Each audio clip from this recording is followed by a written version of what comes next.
You're listening to BizQuik. This is where Julie and Corey provide quick and useful information to small business owners. BizQuik is the podcast where small business owners get to showcase their businesses and receive expert advice and guidance in areas many entrepreneurs struggle with. And you, the listener, get solutions, tips, and tricks on real-world topics that many small business owners face.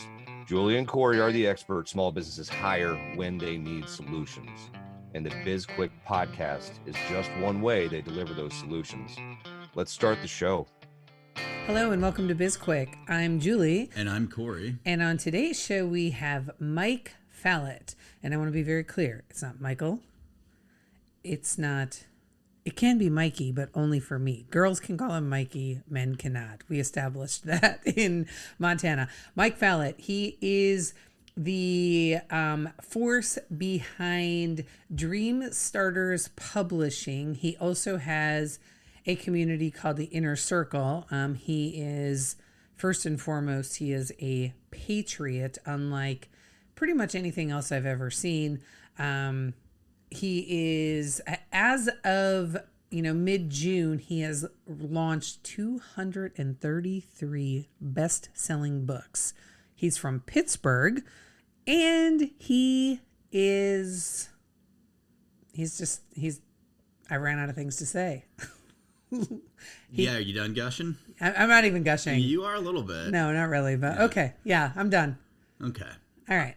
So, yeah, it's going to be an interesting conversation to have with him because we wrote a book. We did not use his services. I don't think we knew he existed at the time. We did not. We'll use him for our next book. There is going to be no other book. Not with my name on it anyways. Corey Harris, I feel like I can talk you into that. Absolutely not. But it'll be fun to talk to him and see what his approach to writing books is and all of that and compare it against our own experiences because as everybody can tell from this conversation that we have mixed feelings about being authors. No, I don't think we have mixed feelings about it. I didn't just love the whole process of writing the book. I do love the fact that we have a book out there that can really help small business owners and entrepreneurs. Sure. I love that aspect of it. So, but that writing was treacherous is a good way to describe it. At no point in writing did I feel in danger. I felt my mental health was in danger a couple of times, but it was, I thought our process was very solid and thorough, right? Like we put out a really, really good book. What I wish we would have behind it would have been the marketing machine to make more people aware of our book. And the nice thing is there's still time to do that. Sure. The book isn't going anywhere. I hope that it's timely. I hope it doesn't go out of style. I hope, we don't find out that something we wrote in there is now offensive to everybody or whatever. Well, there's no getting around that probably. Probably not. Probably there probably isn't. So what did you like about the process that we took for writing our book? Finishing it. That was my favorite part of the process. I love the ending of that story. Tell it again. I don't know if I don't know if there's anything that I really stuck out as something that I enjoyed. No, that's not. I didn't ask you that. What did you like about our process? That's what I mean. Oh, okay. So maybe I asked a bad question. Well, I mean, what parts of our process was effective to you? There you go. That's a better question. Yes.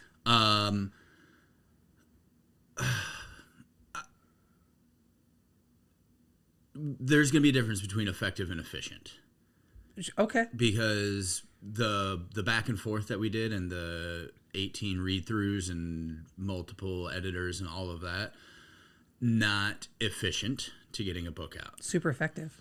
I think it was effective in terms of getting multiple opinions and we caught numerous things, and we even caught one thing after the fact that like we had published the book and I was just flipping through the pages, and I think it was in the chapter 4. The header of one of the chapters was wrong or incorrect somehow, and so we had to go back and fix that. So all of the work that we did, and that's 2 editors, Julie and I reading it multiple times. We had a professional designer pull together the actual like insides of the book, because that was just something that would have taken me countless hours to do instead of just paying somebody to do it.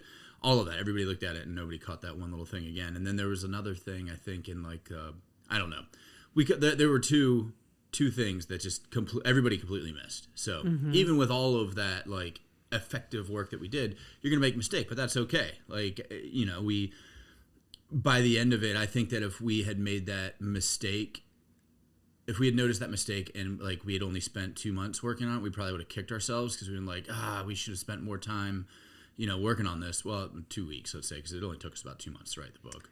Yeah, it didn't take us. It didn't take us so long. Yeah, so if we rushed through it, we probably would have kicked ourselves. But the fact that we were so thorough, and then it's like we were laughing at it. We're like, of course, how did that get through? And I sent like a joke to one of our editors, and she was super apologetic. I was like, no, like I thought that was funny. Like, well, listen, I think probably for me, one of the things I thought our process was effective in that it made a better book, right? Not efficient. There was nothing efficient about what we did, though I thought our writing process was very efficient for us, right? The editing and review process, not terribly efficient, but very effective. But the way that we approached writing it, I felt like was really efficient in that, you know, it was this methodical approach to, I write first, you come in back, clean up on all my shitty grammar, and then you add in more context and more stories. And then we would get together fairly regularly and make sure that, you know, from a layout and storytelling perspective, that the order still made sense. And we had to reorganize. I remember the part 2 on planning as being, it was brutal, right? Because what I learned very quickly in that section was, okay, so I'm a kick-ass project manager. Like, you are brilliant at process. I am brilliant when it comes to managing projects. I am not brilliant at writing about how to do project management and how to break that down when there's no guidelines around tools or anything else. It was really tough for me to do that part, but I felt like we did a good job. I remember we had multiple heated discussions about that, because I'm the project manager. I'm like, I understand, but I don't understand what you're doing. I can't follow like your train of thought. And in the end, that ended up being a benefit that, you know, that was hugely beneficial for us, that you were like, I don't know project management and I have no idea where you're taking us. And I'm like, back to the drawing board. But it made the book better. I loved our main editor. I just, you know, Vanessa, still just to this day, just crack up thinking about how I've never worked with anybody who so efficiently, and there was like a master class from her on giving feedback that, you know, it would have been really easy for us to get, you know, frustrated over like the rework and the feedback coming in, but she made it fun, and there was nothing about it that ever came across as that where we should feel bad about what we had produced. She was great. And, you know, the reason that I kind of really admire what she did is because they have a friend who wrote a book, and she wrote the whole book, sent it off to the editor, and got the feedback back from the editor for the rewrites. And that feedback and those rewrites sat for over a year, and she still hadn't looked at them because she was so afraid of what the editor would have said about them. And I thought, man, I looked forward to Vanessa's feedback because it was so funny, and she would throw in Office quotes for us, and Family Guy. Yeah. Arrested Development, yes. But some of it was jarring, I'll admit. But that's for you, Vanessa. Yes, jarring. Yeah, and I think her approach was better, because I can imagine how I don't know, defeating that would be if you wrote an entire book and then just got like a ton of crappy feedback. Yeah. Versus we would send chapters as we were finishing them, and so we knew we were kind of on the right track as we were going, instead of having to pour all of this work into something and then find out it was crap at the end. Not saying your friend's book was crap, but you know that's what she was concerned about. So yeah, I mean, it was I liked that approach, but yeah, there will never be another book with my name on it. I'm determined to change your name. Change your mind there. Change your name. You can change my name as long as it's not on the book. All right. Well, let's wrap up and bring Mike in. Looking forward to talking to him. Hey everyone. If you're like most entrepreneurs out there, time is not something you ever seem to have enough of. We get it. There are a million things that need your attention both in business and in your personal life. That's why we created Time Bomb. This is a self-paced course designed to help you determine what your time is worth and where you should be spending those precious hours every day. Right now, we have an option to buy the bundle, which also includes products designed to help you become more efficient with your time. It's a $70 deal you're getting for only an additional $30. Head on over to sbpace.com to learn more. Time Bomb. Take control of your calendar, gain control of your life. All right, welcome back to the show. We've got Mike Fallat with us. Welcome, Mike. It's nice to have you. It's awesome to be here, Julie and Corey. Thanks so much for having me. And I'm so glad we got to meet for the very first time in person in Montana at the 365 Driven event. So it's been great to actually connect with you one-on-one. And, now I actually, know your sphere of influence in your circle. I like you a lot more now. This is great. I know I'm not all that likable until you actually meet me, right? All right. Well, let's start with an interesting question. What is your entrepreneurial superpower? Ooh, good question. Okay, so I would think that my entrepreneurial superpower is stick-to-itiveness. I don't think I'm the smartest. I am definitely not the best looking. I'm not the tallest or have the most resources. But I do have this like hard-headed blue-collar mentality, which gives me this ability to just keep fighting all the way through the nonsense.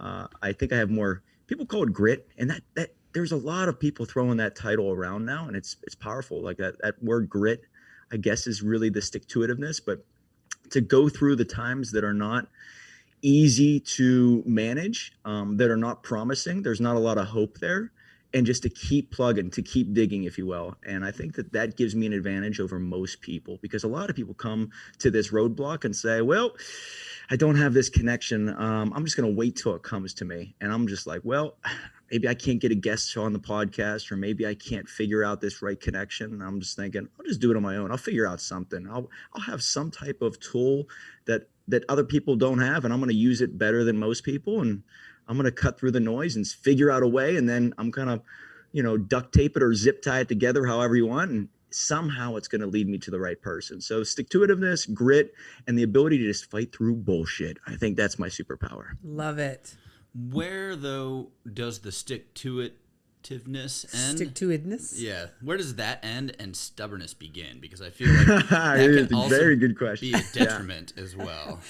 Well, I think personally, they're pretty much one and the same. I don't think entrepreneurs are very, I guess you could say, they're illogical almost. They're not logical to a point, because to leave a comfortable job and to go off and do this thing in the wilderness by yourself is sort of like, that doesn't make any sense. And you're going to put yourself through a time period that's so difficult and mentally draining that it just doesn't even make sense if you try to explain it to anybody. Oh, I'm going to follow after my dream.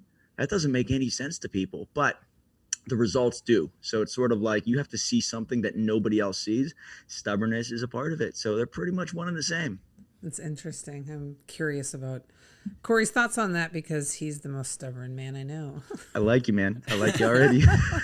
Yeah, I totally agree. And it's, I believe kind of the same way. Like, as long as you keep pushing towards that thing that you want, you can ultimately get it. But one of the things that I'm guilty of, and I think a lot of people are, is there's a cost associated with that. So at some point, yeah, you might get what you want, but what did you lose along the way, or what didn't you gain elsewhere because you were so laser focused on this one particular thing? So that's just, and like I said, I'm guilty of it too. But I also like being able to say that I'm gonna do something and actually do it. I like the fact that I can, for the most part, keep my word on pretty much everything that I do. Love it. I think I asked, and if you guys have talked to Lauren, have you talked to Lauren at all from 365 Driven, who was the coach of the New York Yankees? I sat there in the crowd and I asked Lauren a similar question there, Corey. And I'm in this zone of, what, if you're not, a part of my team or on my side or whatever, you're so far gone from my life. It's automatic now. And I asked her, I'm like, is it, I'm only 36. Okay. So I want to ask people who have been doing this stuff for years and years and years, and I'm getting the same answer, but I wanted to ask her, and it's basically the people in your life that you grew up with, or maybe family, or whatever. If those people, are not really in the same boat as you, whether it's mentally or financially, when you're thinking of things, there is going to be a cost, because you're basically going to eliminate them. And if it's automatic where you're eliminating from your life, you're almost going to be only in a circle of like-minded people. Now, I think that's the results of it all, but is there a cost of completely distancing yourself from all those other people? There has to be. Is it part of the game? Is there some type of pain of losing those individuals? There has to be, right? That's what makes sacrifice lead to greatness. I think you have to sacrifice, otherwise other people would be making it easily. Yeah, this is a topic that's near and dear to my heart. My network, my social circle is, I would say, like almost 100% different now than it was before we launched SB Pace in March of 2020, right? And I have always so much appreciated Tony Watley's story and he tells this story when he was on our podcast, that him and Lisa went away. They did this weekend retreat, or this week-long retreat. Things weren't going well in the business. And obviously he tells the story much better than I do because it's his story. But essentially they both took a piece of paper, went into separate rooms, and listed out the names of the people that were bringing them back down or holding them back or weren't supporting them in the way that they needed to be supported. And they made an agreement that every name that was on the list, they were eliminating from their lives.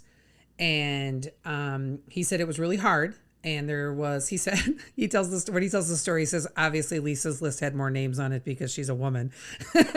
But they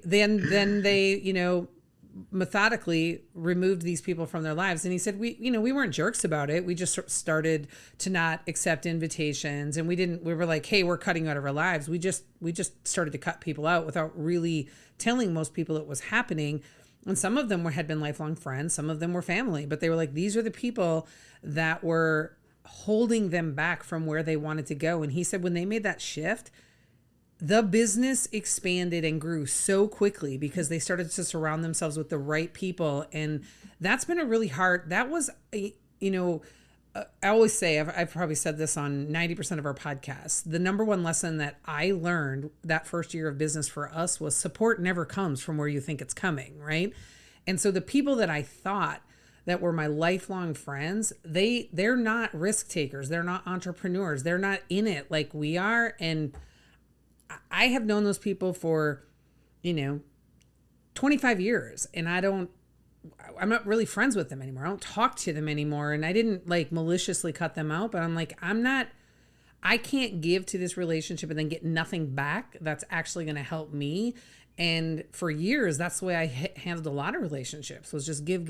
And I just started to eliminate people, and it's freeing. But yeah, there's definitely a cost. I feel guilty in some ways, but I also feel like, there's a little bit of FOMO. I'm missing out on things that I used to be included in, but I'm also thinking, I've got this whole new life over here that I wouldn't trade this for anything.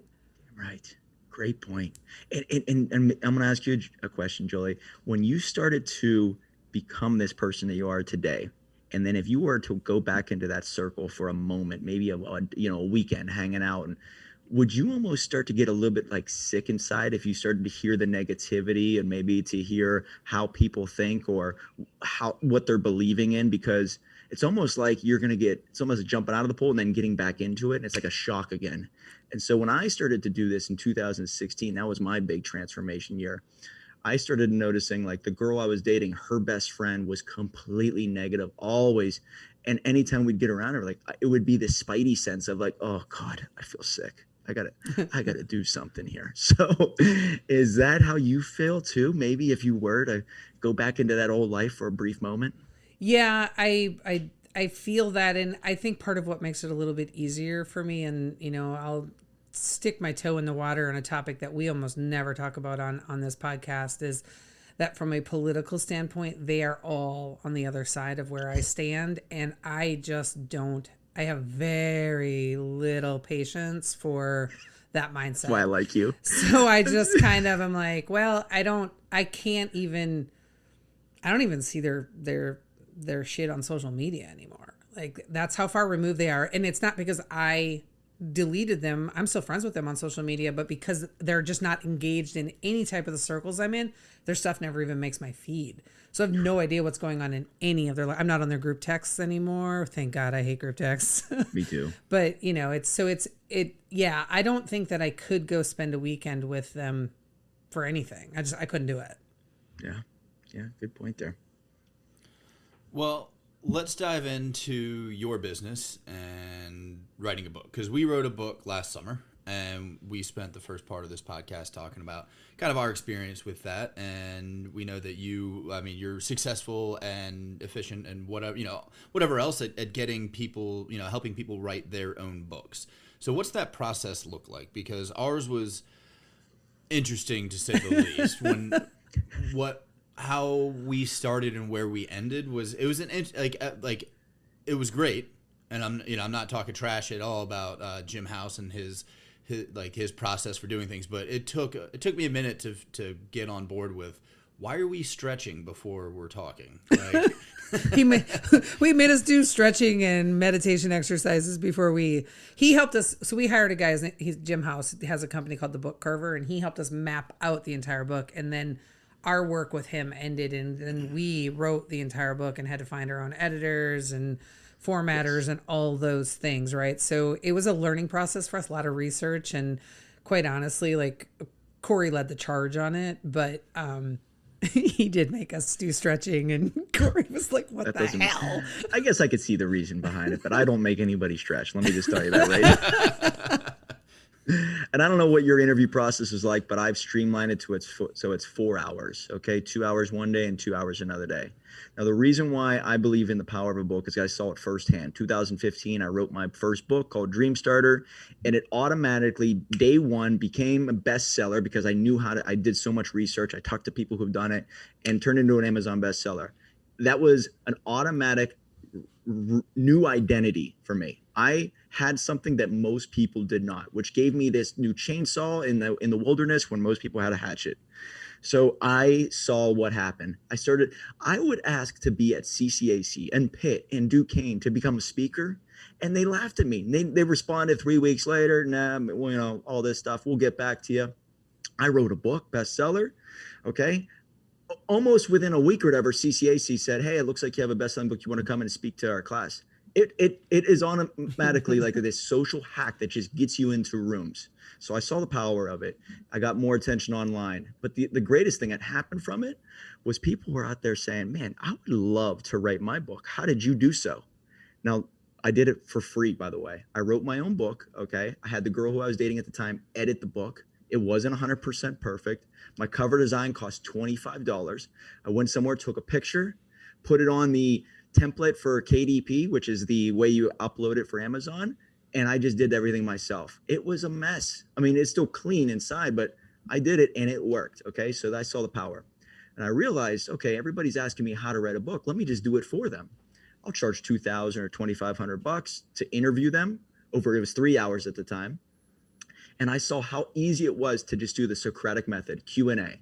If you ask someone a question, just like you do on a podcast, it's a lot easier to get, people to give you an answer once the question is presented to them. So you ask the right question and then the answer is given. That answer is usually top of mind, and that's recorded via a Zoom call.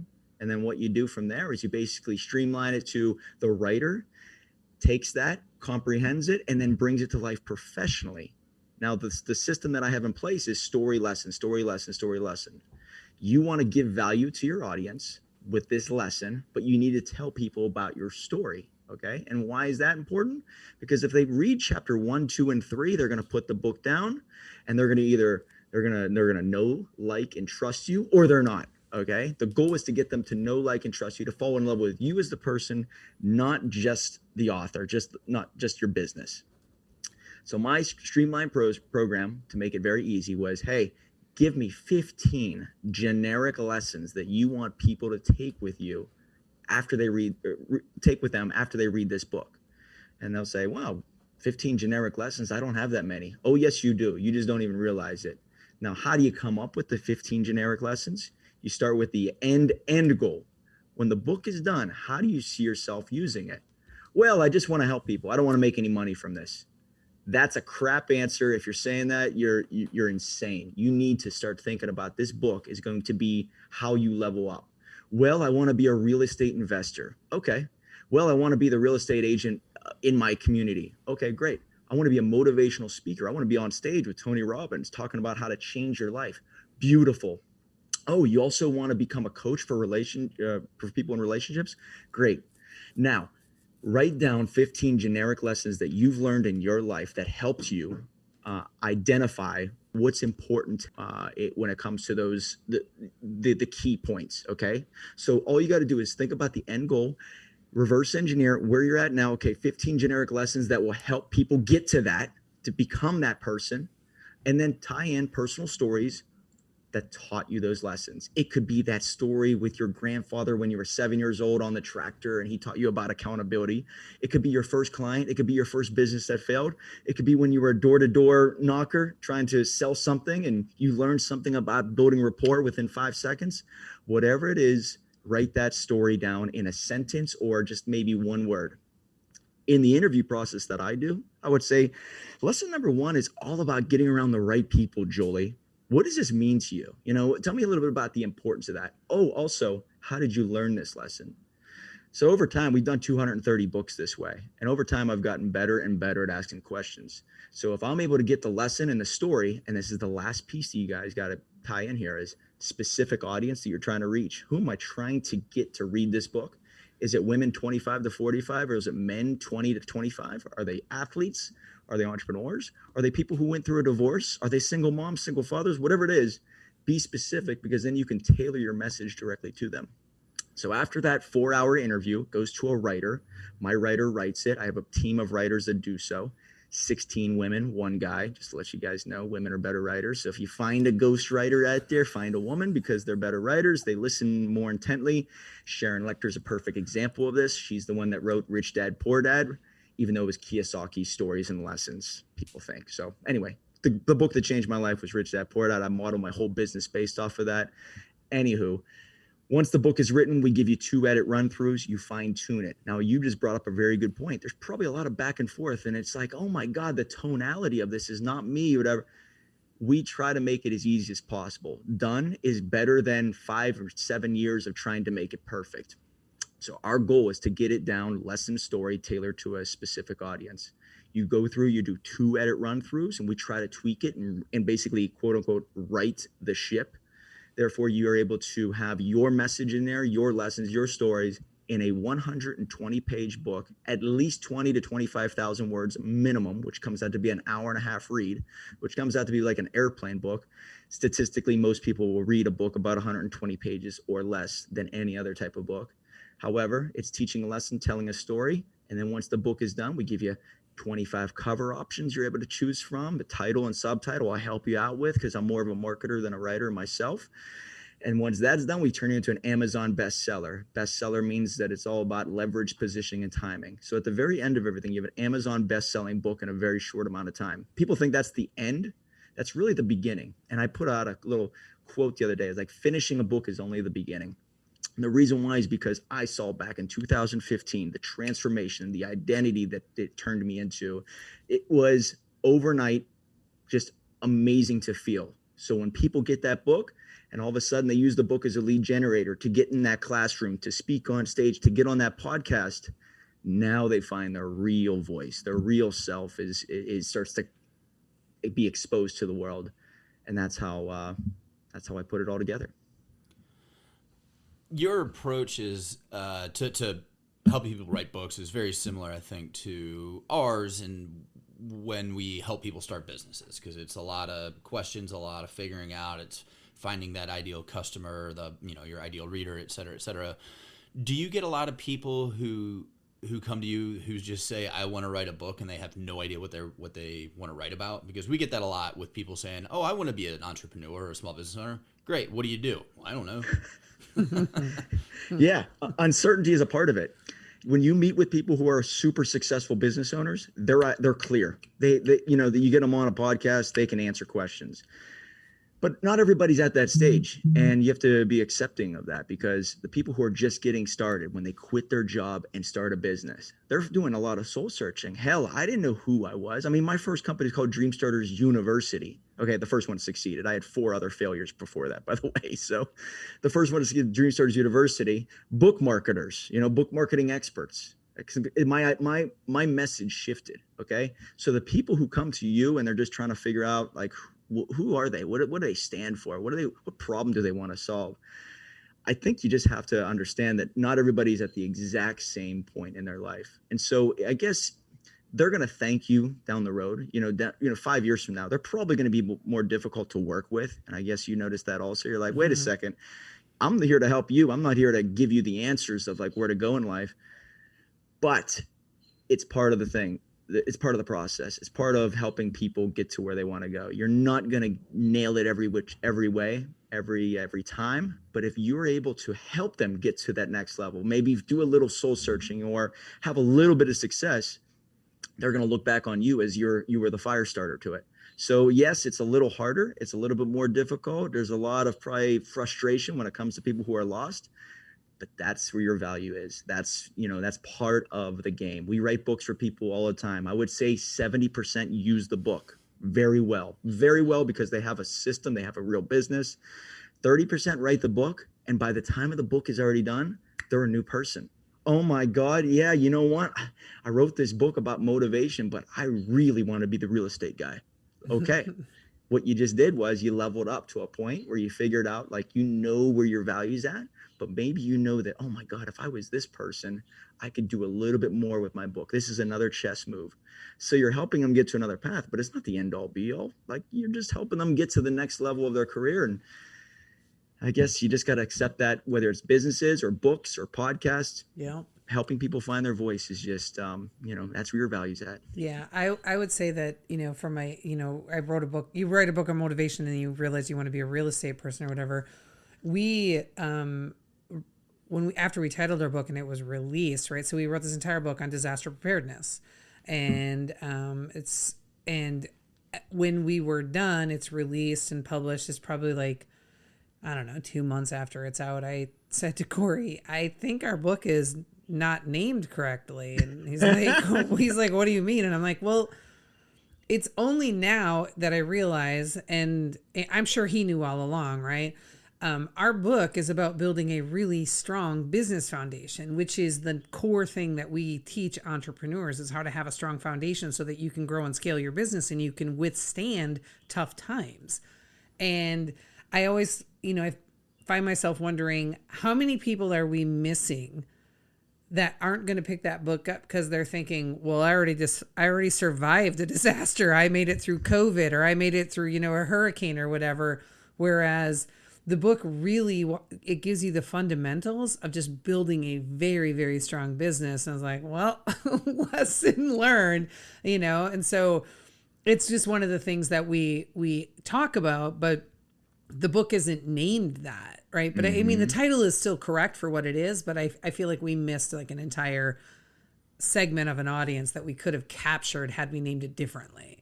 Good point there. A lot of people start with the title and try to build the content around the title. Okay. And that's the wrong approach. You want to build the content. And that's why when we do our interview, people are like, I got this amazing title. I'm like, I don't even want to hear it. Like, you can tell me if you want, but give me an idea of what you're thinking. But I guarantee it's going to change, because here's what I've learned is that if you build the title around the content, now all of a sudden you have this ability to be like, it fits the whole thing. If you're trying to do a title and then write content based off of it, you become very limited and it becomes real choppy. So just get your message, your lessons, all that down there. And there might be something you say over and over and over that you don't even realize it, but somebody who's interviewing you does.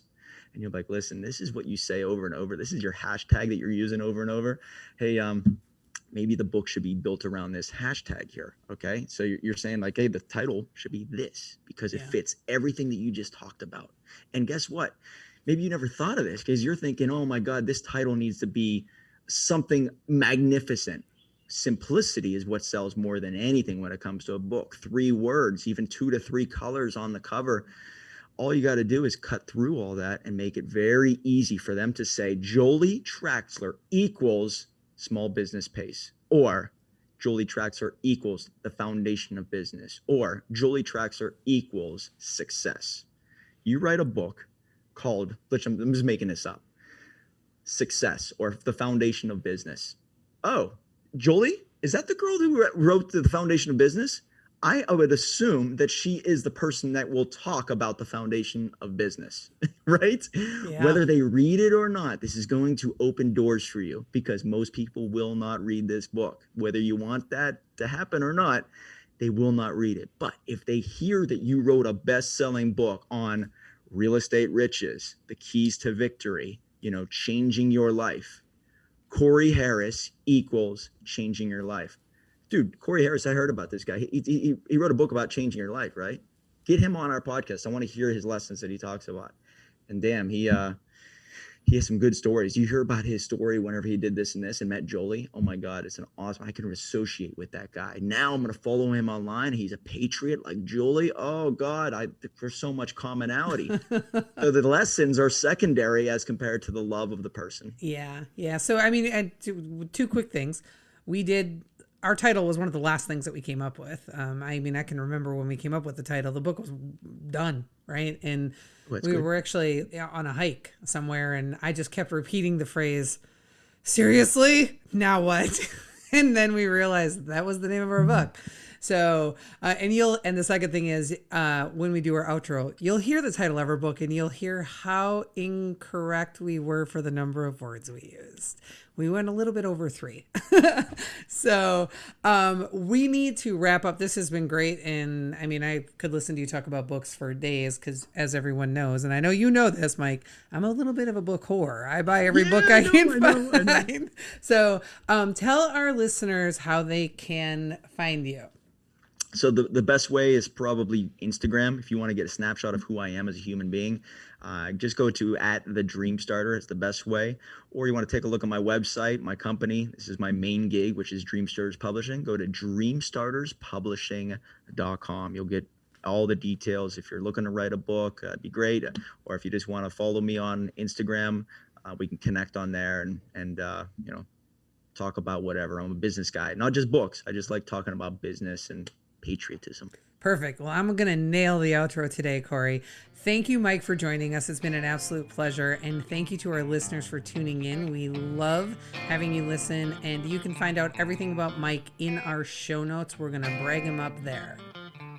And if you want to work with us, make sure to give us a shout. We can help you start a small business and connect you with Mike if you want to write a book. And so much for nailing the outro. You already blew it, but connect with us on social media. We've got LinkedIn, Twitter, Instagram, Facebook, and a YouTube channel.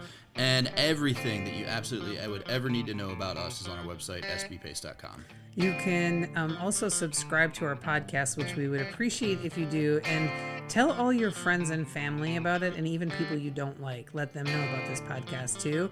Like us and give us a review on our podcast. That would really help us. The more popular we are, the better we are.